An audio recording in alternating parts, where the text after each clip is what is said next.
Guys, good morning. Ngayong araw ay magluluto tayo ng ginisang sardinas. Sardinas na salata at saka yung ating gulay. Ayan po yung mga gulay ko, guys. Siyempre, hindi mawala yung alagbati at saka okra. Yan talaga yan. At saka yung mga lamas. Siyempre, kasama talaga yan. Ito lang yun, no? Yan lang yun. Yan lang yung brand na to. Alam nyo naman, simpleng tao, simpleng ulam, pero healthy. Ganun guys. Siyempre, nag-iinit na tayo ng mantika sa kawali. Saglit lang ha. Siyempre, sa pagigisa, kailangan natin unahin talaga natin yung bawang. Oh. Diba? Pag maamoy-amoy na natin yung bawang, sasunod na natin yung sibuyas. Hindi na maglagay ng sibuyas. Oh. Kakamayin lang yan. Oh. Yan yung mga ricado guys. Sabay-sabay na natin lahat para mas mabilis. Habang nagluluto ka, dapat kailangan natin i-medium high lang yung ating fire, yung ating apoy, para hindi masunog agad yung ating niluluto. Ganyan lang po yun guys. Tapos isusuki lang natin siya. Yan. I-mix lang natin siya hanggang sa lalabas yung kanyang aroma ng niluluto. Pag nalabas na yun, yung naamoy mo na lahat ng mga ricado sa pagluluto, yung bango niya, yan na ilalagay na natin yung ating sardinas. Ganyan na pagluluto guys. Hintayin lang natin siya na maluto yung mga ricado para ilagay na natin yung ating dilata. Nakita niyo yan guys, ang laki ng dahon nila ng ang dahon dito ng alogbate. Ang laki oh.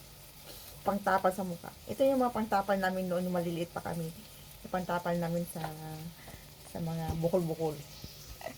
Ang laki oh. Ang laki.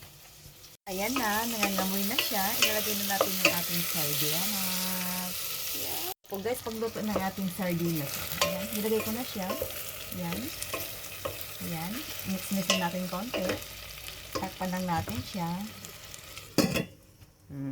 Lutuin mo natin ng saglit. Mga 3 minutes. Ayan. May ulam kabi. Ayan na, lagay natin yung asin. Yes. Tapos lagyan natin ng tubig. Kasi yan yung sabaw niya. Hintayin natin siyang kumulo. Yan. Tama lang, na maluto lang yung huwag na masyado marami yung tubig.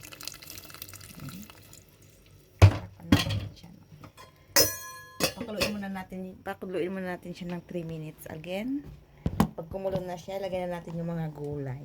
Ayan na guys, kulong-kulo na yung ating niluto. Ilagay na natin yung ating dahon. Yes. Pag naluto na yan, kakain na tayo. Ganyan, hayaan mo lang siya, tatakpan mo lang, lalambutin naman. Yes. Yung aking mahiwa. Ayan na guys, yung ating niluluto, oh. Lagyan natin ng konting turmeric, kasi meron akong turmeric powder. So, gusto ko kasi ng powder. So, lagyan natin ng konti. Hayaan natin siyang kumulo. Dagdag pampalasa sa ating nilulutong ginisang alagbati with sardines. So, diba guys?